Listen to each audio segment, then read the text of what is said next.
तुम्हारे परवरदिगार ने फरमाया है कि तुम मुझसे दुआ करो, मैं तुम्हारी दुआ कबूल करूंगा। जो लोग मेरी इबादत से अजराह तकब्बुर कतराते हैं, अनकरीब जहन्नम में जलील होकर दाखिल होंगे।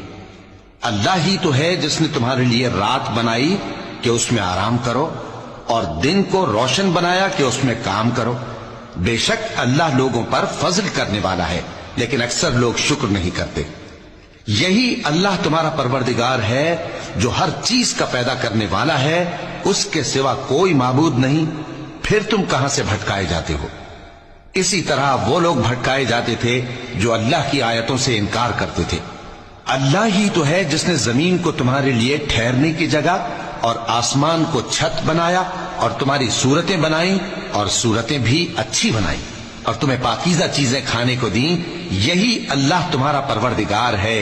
सो अल्लाह रब्बुल आलमीन बहुत ही बाबरकत।